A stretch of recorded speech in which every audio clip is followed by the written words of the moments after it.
الحمد لله رب العالمين والصلاة والسلام على قائد الغر المحجلين نبينا محمد وعلى آله وصحبه ومن والاه۔ پیارے بھائیوں اور دینی بہنوں، السلام علیکم ورحمۃ اللہ وبرکاتہ۔ ہادہ طریقی مائی پاتھ کی اس کلاس میں آپ سب کا سواگت ہے، اور ہم پیارے نبی صلی اللہ علیہ وسلم کی جیونی کے بارے میں پڑھ رہے ہیں۔ اللہ کے نبی صلی اللہ علیہ وسلم 23 سال نبی رہے، اور اس 23 سال کی مدت میں انسانوں تک پیغام پہنچاتے رہے۔ رسالت کی شروعات سب سے پہلے اللہ کے نبی صلی اللہ علیہ وسلم ایک دن جب کہ غار حرا میں بیٹھے ہوئے تھے کہ ان پر آسمانی پیغام اترا، نبی بنا کر بھیج دیے گئے تاکہ اللہ کا دین سارے انسانوں تک آپ پہنچا دیں۔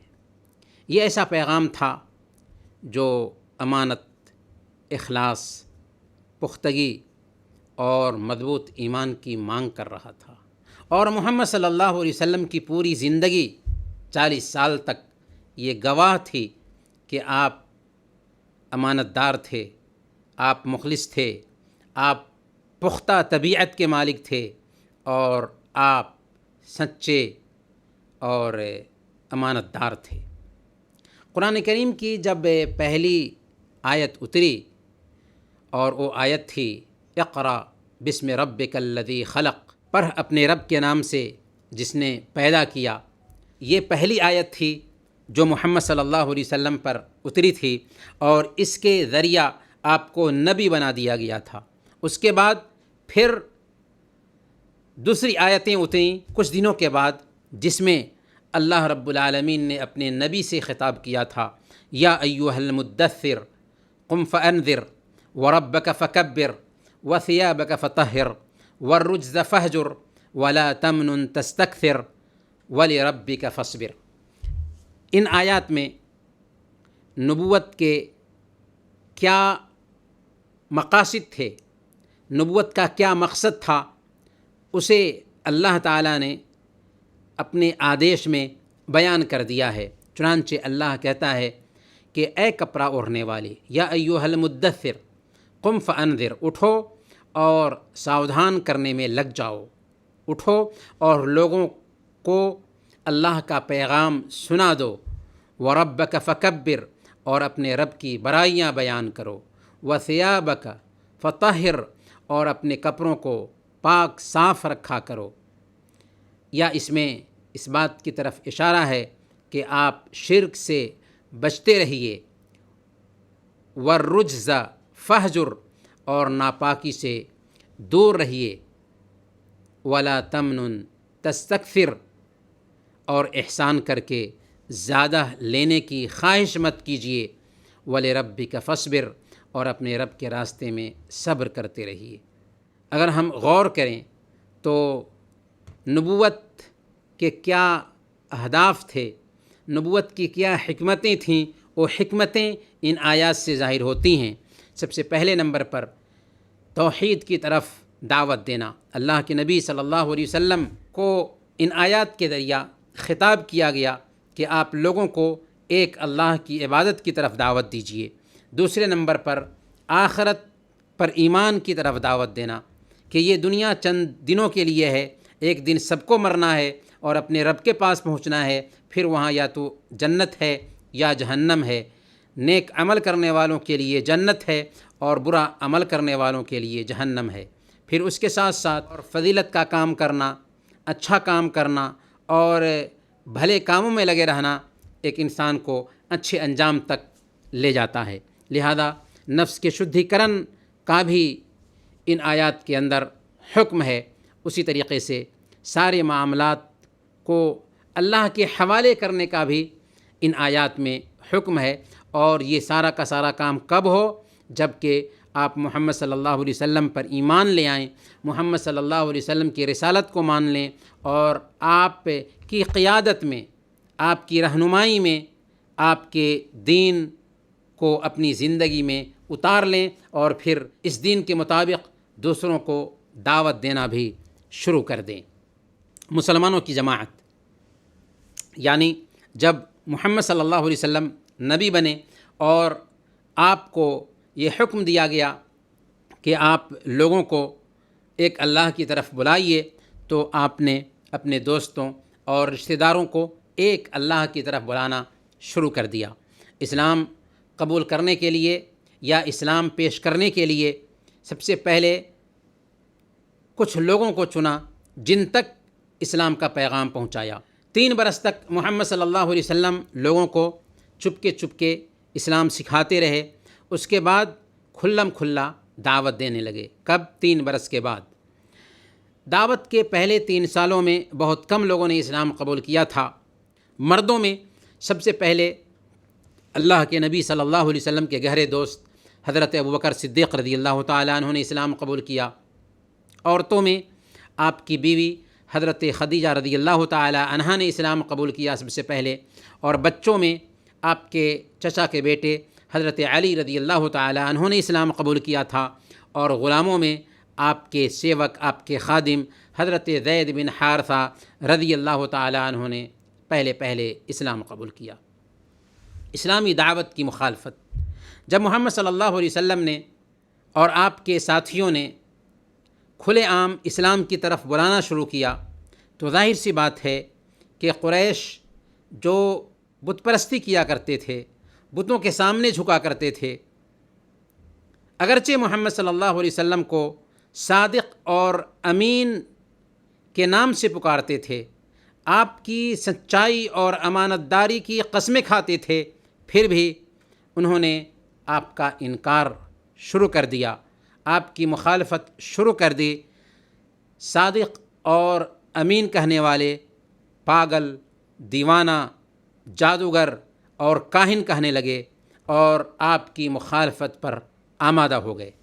محمد صلی اللہ علیہ وسلم نے جب دعوت کا کام شروع کیا تو سب سے پہلے قریش نے اور خاص طور پر ان کے سرداروں نے کوشش یہ کی کہ محمد صلی اللہ علیہ وسلم کو لالچ دے کر، دھمکی دے کر اس کام سے باز رکھیں، اس کام سے روک دیں، لیکن اللہ کے نبی صلی اللہ علیہ وسلم نے ان کے لالچ اور ان کی دھمکی کی کوئی پرواہ نہیں کیا، اور آپ اپنے کام میں لگے رہے، اور اس طریقے سے بہت سارے کمزور مسلمانوں نے اسلام قبول کیا، اور جب وہ اسلام قبول کرتے تھے تو قریش کے سرداران ان کو سخت سے سخت تکلیفیں دیتے تھے، سزائیں دیتے تھے، بعض کو قتل کر دیا، بعض کو اتنی سزائیں دیں کہ سزا کی تاب نہ لا کر دنیا سے گزر گئے۔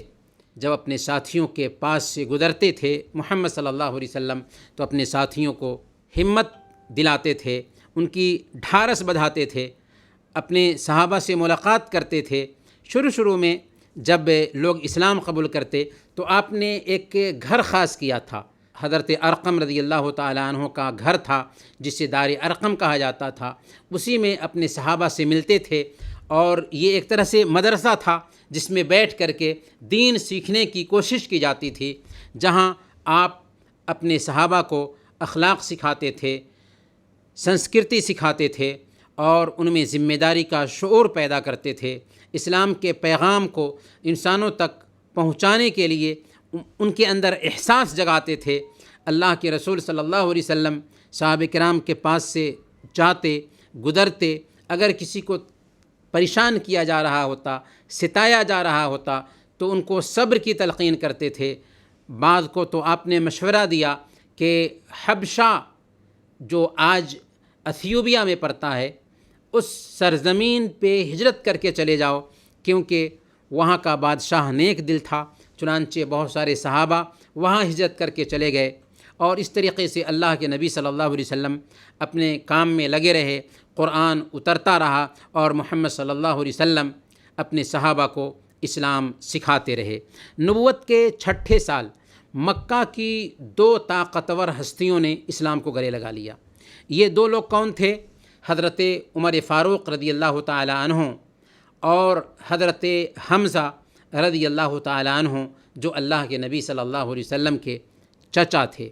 یہ دونوں دعوت کے راستے میں بہت سنگ میل ثابت ہوئے، اور ان کے ذریعہ دعوت کو بہت طاقت ملی۔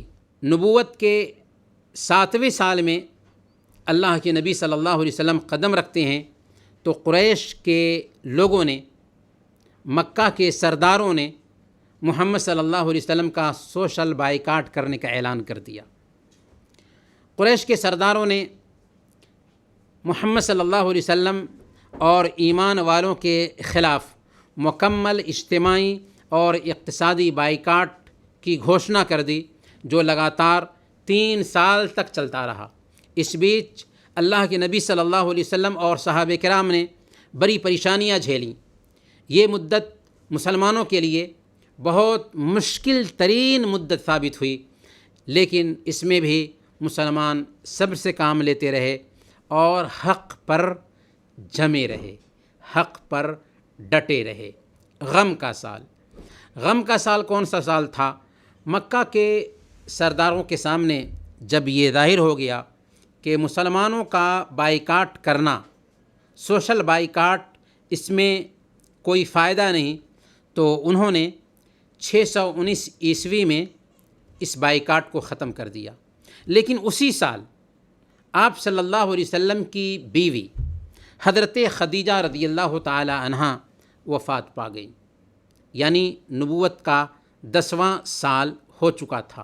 اسی طریقے سے آپ کے چچا ابو طالب بھی وفات پا گئے۔ ان دونوں کی وفات پر محمد صلی اللہ علیہ وسلم کو بہت صدمہ ہوا، غم لاحق ہوا۔ آپ نے ان دونوں کی وفات کے بعد فیصلہ کیا کہ مکہ کی دھرتی تنگ ہوتی جا رہی ہے اور مکہ کے لوگ اب ہماری بات سننے کے لیے تیار نہیں۔ خدیجہ جو سہارا تھیں اور ابو طالب جو آپ کے لیے سہارا کی حیثیت رکھتے تھے، یہ دونوں بھی دنیا سے گزر چکے ہیں، تو مکہ سے باہر جا کر اللہ کے اس پیغام کو پہنچانے کا پلان بنایا۔ اسی مقصد کے تحت آپ نے نبوت کے 10ویں سال طائف کا سفر کیا، اس ارادے سے کہ طائف کے لوگ اگر اسلام قبول کر لیں گے تو ایک جتھا ہاتھ آ جائے گا اور وہاں کے لوگ اللہ کی عبادت کرنے والے بن جائیں گے۔ لیکن طائف والوں نے عجیب طریقے سے ریئیکشن دکھایا۔ آپ نے 20 سے زیادہ قبائل کے سامنے اسلام پیش کیا، لیکن کسی نے اسلام قبول نہیں کیا، اور نہ صرف یہ کہ اسلام قبول کرنے سے انکار کیا، بلکہ اپنے بدماشوں کو، اپنے اوباشوں کو آپ کے پیچھے لگا دیا، جنہوں نے آپ پر پتھر برسایا، آپ کو لہولہان کر دیا، آپ بے ہوش ہو کر گر پڑے۔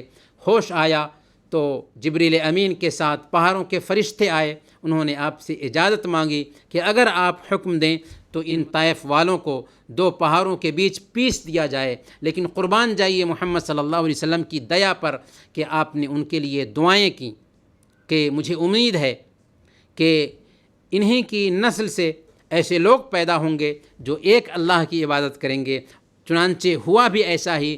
8 سال کے بعد وہی طائف والے جنہوں نے آپ پر پتھر برسایا تھا، سارے کے سارے مسلمان ہو گئے۔ امید کی کرن۔ نبوت کے 11ویں سال اللہ کے نبی صلی اللہ علیہ وسلم مکہ میں 9 لوگوں کے ساتھ اکٹھا ہوئے۔ یہ کون 9 لوگ تھے؟ یہ یثرب سے آئے تھے حج کے ارادہ سے۔ مکہ میں اللہ کے نبی صلی اللہ علیہ وسلم ان سے ملتے ہیں اور ان کے سامنے اسلام کا پیغام پیش کرتے ہیں، تو وہ سب کے سب آپ پر ایمان لے آتے ہیں اور اپنے شہر اس ارادہ سے لوٹتے ہیں، یعنی یثرب اس ارادہ سے لوٹتے ہیں کہ وہ اپنے اپنے قبیلوں اور دوسرے قبائل کے بیچ اسلام کی دعوت عام کریں گے، اسلام کو پھیلائیں گے۔ اور انہوں نے یہ بھی اتفاق کیا کہ اگلے سال حج کے موسم میں لوٹ کر آئیں گے اور پھر آپ سے ملاقات کریں گے۔ یہ نئے مسلمان تھے۔ نئے مسلمان نبی صلی اللہ علیہ وسلم کی مدد کرنے کا ایگریمنٹ کرتے ہیں۔ اگلے سال 621 عیسوی میں یثرب والوں کی یہ جماعت نبی صلی اللہ علیہ وسلم کے پاس وعدہ کے مطابق لوٹ کر آئی۔ ان کے ساتھ مزید 6 لوگ تھے۔ ان سب نے نبی صلی اللہ علیہ وسلم سے ایگریمنٹ کیا کہ آپ سارے انسانوں کی طرف نبی اور رسول بنا کر بھیجے گئے ہیں، ان سب نے یہ وعدہ کیا کہ وہ اللہ کے علاوہ کسی اور کی عبادت نہیں کریں گے، چوری نہیں کریں گے، زنا نہیں کریں گے، پڑوسیوں کے ساتھ برا معاملہ نہیں کریں گے، اور اللہ کے نبی صلی اللہ علیہ وسلم کی نافرمانی بھی نہیں کریں گے۔ پھر یہ سب کے سب یثرب لوٹ کر اپنے اپنے قبیلہ کے لوگوں اور قبیلہ کے سرداروں کو اسلام کی دعوت دینے لگے۔ اگلے سال جب کہ محمد صلی اللہ علیہ وسلم نے مکہ آئے ہوئے یثرب کے لوگوں کو اسلام کی دعوت پہنچا دی تھی، اور وہ لوگ یثرب جانے کے بعد اپنے اپنے لوگوں کو اسلام کی طرف دعوت دے رہے تھے، ادھر اللہ رب العالمین نے یہ انتظام فرمایا کہ اپنے نبی کو معراج کرا دیا، جس میں اس بات کا پیغام تھا کہ اے محمد صلی اللہ علیہ وسلم، مکہ والے یا اس کے آس پاس کے لوگ اگر آپ کو ٹارچر کر رہے ہیں، آپ کے ماننے والوں کو ستا رہے ہیں، تو آپ پریشان نہ ہوں، آپ کا سواگت کرنے کے لیے آسمان والے تیار ہیں۔ اور پھر اس میں یہ بھی پیغام تھا کہ آپ کا یہ سندیش ایک وشویاپی سندیش بننے والا ہے۔ اسی سفر میں آپ پر 5 وقت کی نمازیں فرض ہوئیں، اور اس سے پہلے اللہ کے نبی صلی اللہ علیہ وسلم 2 نمازیں فجر اور عصر کی پڑھا کرتے تھے۔ اسی سال 622 میں 70 مردوں اور 2 عورتوں پر مشتمل ایک قافلہ آیا، یعنی یثرب والوں کا، اور ان سب نے نبی صلی اللہ علیہ وسلم سے وہی ایگریمنٹ کیا جو پہلے کر چکے تھے۔ ان لوگوں نے اللہ کے نبی صلی اللہ علیہ وسلم کی حفاظت کا وعدہ بھی کیا۔ مکہ سے تقریباً 450 کلومیٹر دور اسلامی سوسائٹی کا قیام ہوتا ہے۔ یثرب کے 2 بڑے قبیلے تھے، ان 2 قبیلوں کا نام اوس اور خزرج ہے۔ ان 2 قبیلوں کے جو سردار تھے انہوں نے بھی اسلام قبول کر لیا تھا، اور جب ان 2 قبیلوں کے سرداروں نے اسلام قبول کر لیا تو دھیرے دھیرے مدینہ میں اسلام پھیلنے لگا تھا۔ پھر ان لوگوں نے اللہ کے نبی صلی اللہ علیہ وسلم کو دعوت دینا شروع کیا کہ آپ مکہ میں پریشان ہونے کی بجائے مدینہ آ جائیے، ہم آپ کو شرن دیں گے، ہم آپ کو اپنا حاکم بنائیں گے، اپنا نائک بنائیں گے، اپنا قائد بنائیں گے، اور ہمارے پاس آپ سکون اور اطمینان سے رہیں گے۔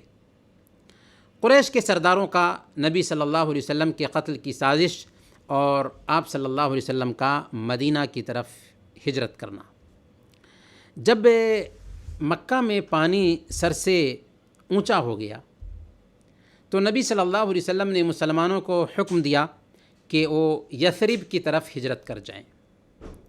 پھر ستمبر 622 عیسوی میں اللہ کے نبی صلی اللہ علیہ وسلم نے ان کے پیچھے ہجرت کی، یعنی پہلے بہت سارے صحابہ ہجرت کر چکے تھے مدینہ میں، اور مدینہ میں وہاں خود حضرت مصعب بن عمیر رضی اللہ تعالی عنہ جو مکہ سے ان کو اسلام سکھانے کے لیے گئے تھے، ان کی دعوت پر بھی ایک اچھی تعداد اسلام قبول کر چکی تھی یثرب میں، تو اللہ کے نبی صلی اللہ علیہ وسلم بھی ان کے پیچھے وہاں پہنچے۔ آپ جب مکہ سے نکلتے ہیں تو چونکہ آپ کے قتل کی سازش رچی جا چکی تھی قریش مکہ کی طرف سے، لیکن اللہ رب العالمین نے اس سازش سے اللہ کے نبی صلی اللہ علیہ وسلم کو اوگت کرا دیا، یہاں تک کہ آپ کے گھر کو گھیرا جا چکا تھا۔ محمد صلی اللہ علیہ وسلم گھر میں تھے اور آپ کے گھر کے چاروں طرف سے لوگوں نے تلوار سونت لی تھی۔